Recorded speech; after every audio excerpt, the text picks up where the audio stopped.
Marie del Priore. Do outro lado, a história do sobrenatural e do espiritismo. 2. A nova moda, as mesas volantes e o espiritismo. Enquanto isso, na Bahia de todos os orixás, na província da Bahia, assombrações e espíritos atazanavam os escravos nas senzalas e os senhores nos sobrados. O temor de despachos e mandingas ou dos tambores de candomblé integrava o cotidiano. Soluções mágicas e o mundo invisível andavam de mãos dadas. Não à toa, os baianos foram pioneiros em abraçar o espiritismo. A marcha ascendente do espírito humano teve início nas suas praias.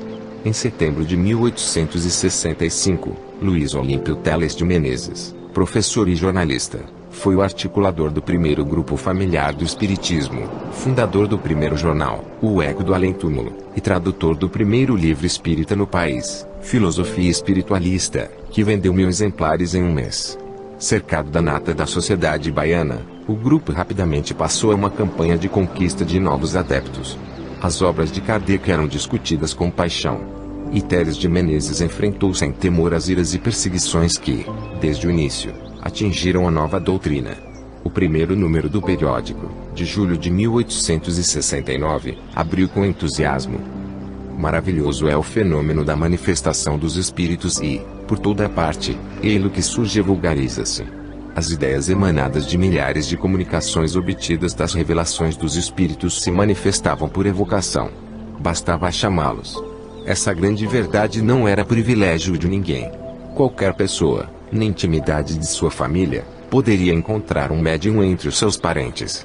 No entanto, ter a faculdade especial de se comunicar com os mortos, além de configurar um gesto de bondade do Deus Trino, exigia estudos. Estudos que provavam que o maravilhoso fenômeno da comunicação com os espíritos não era nenhuma novidade. Ele existia desde o aparecimento do homem sobre a Terra e demonstrava ser consequência de leis imutáveis que regiam o mundo. As Menezes. Definições claras para os fenômenos sobrenaturais, além de combater o materialismo e o egoísmo, chaga cancerosa da humanidade. Mas o contato com o espiritismo era anterior à fundação do jornal. O número 2 de O Eco, de setembro de 1869, registrava o nascimento da ideia espirítica, na terra dos orixás há algum tempo.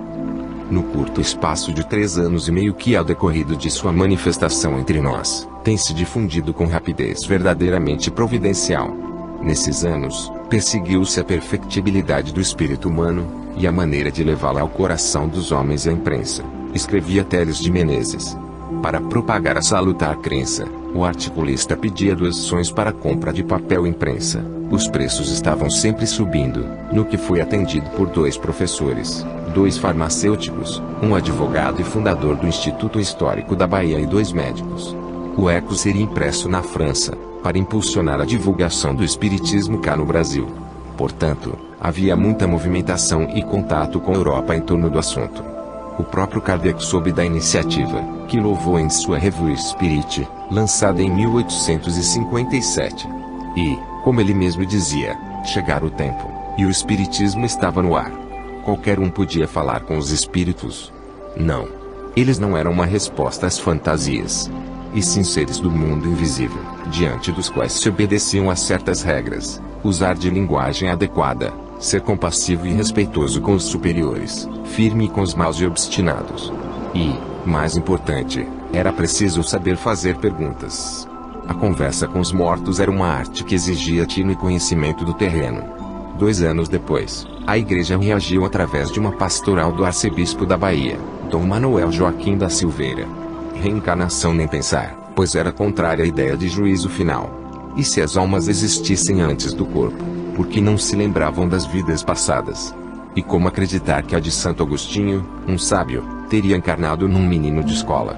Demônios como espíritos imperfeitos e eternidade sem inferno? Nunca.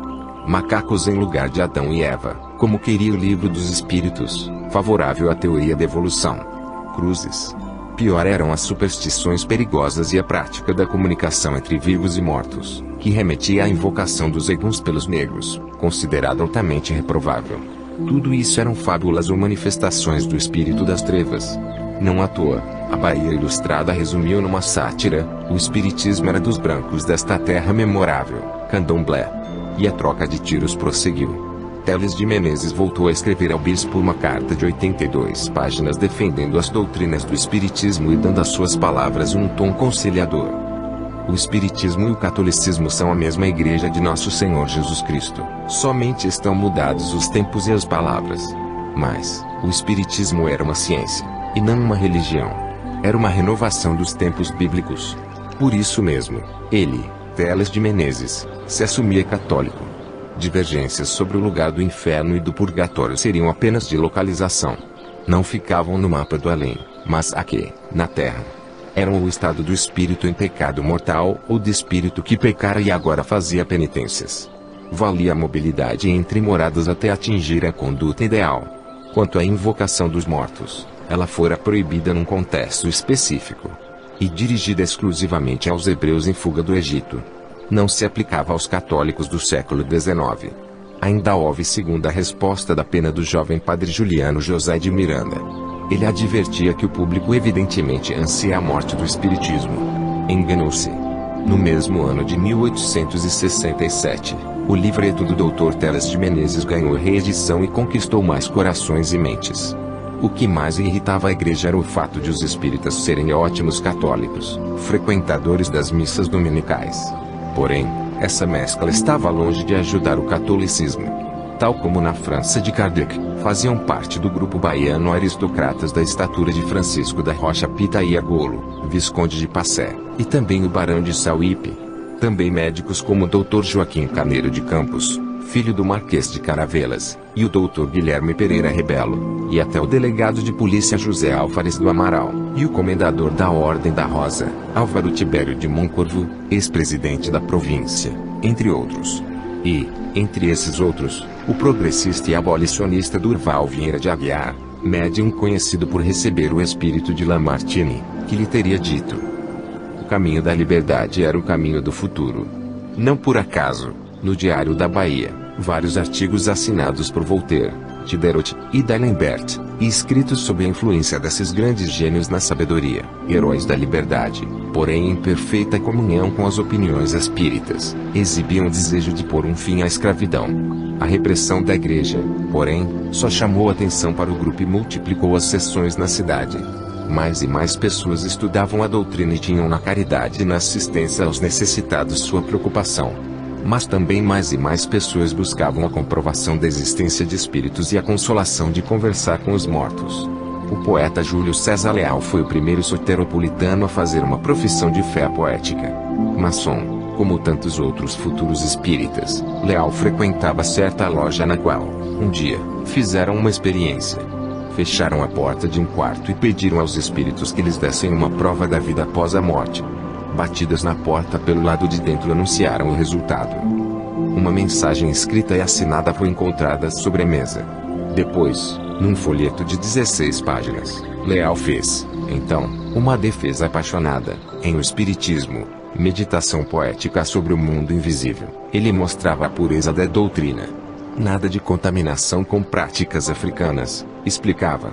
Mas, num ambiente romântico, a descrição dos princípios da reencarnação. Ao deixar a matéria, sem demora, entra de novo na mansão etérea. Conhece-se habitando em substância, no lugar de onde outrora partira, para o corpo animar, que então deixara. Não foi o único.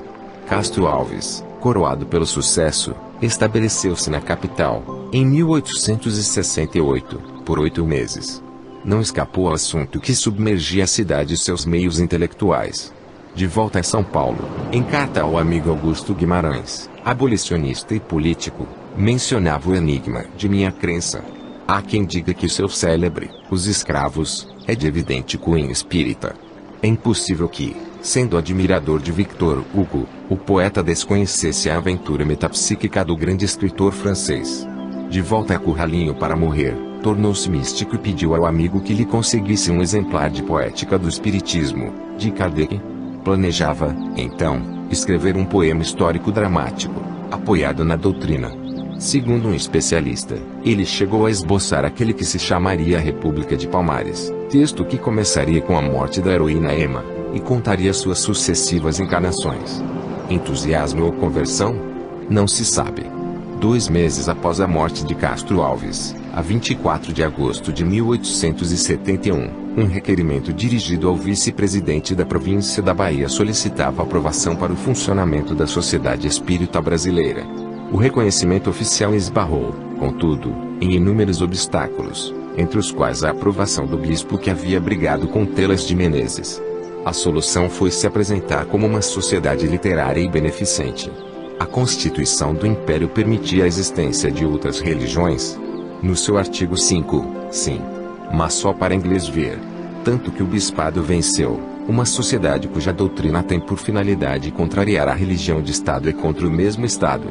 A igreja esmagava o que pensou ser a cabeça da serpente. Errou, pois a serpente tinha duas cabeças. E a outra delas foi a questão religiosa, que ajudou a fragilizar a relação entre igreja e Estado. O impasse teve origem em 1872, quando bispos resolveram implicar com a maçonaria. Ela estava entranhada na sociedade e contava até com padres nas suas fileiras. Porém, uma atitude radical ordenada por Roma levou as autoridades religiosas a tomar atitudes extremas em relação aos maçons. Eles deveriam ser expulsos das irmandades religiosas às quais pertenciam e não poderiam mais ser enterrados em campo consagrado. O governo reagiu, as irmandades tinham amparo na lei secular. Houve troca de artigos inflamados na imprensa, um lado acusando o outro. O resultado foi uma tensão que culminou com a prisão de Dom Vital, bispo de Olinda, e de Dom Macedo Costa. As ordenações papais não eram reconhecidas pelo governo do Império, e os bispos incorreram em culpa de desobediência civil, sendo presos e condenados a trabalhos forçados. Pouco tempo depois, foram anistiados. Mas isso não aplacou o azedo debate a respeito da união entre Igreja e Estado. O enfraquecimento da Igreja abriu brechas para outras doutrinas. E, depois de 7 anos de batalha, a vaga do Espiritismo começou a fluir para o Sudeste, contagiando a corte.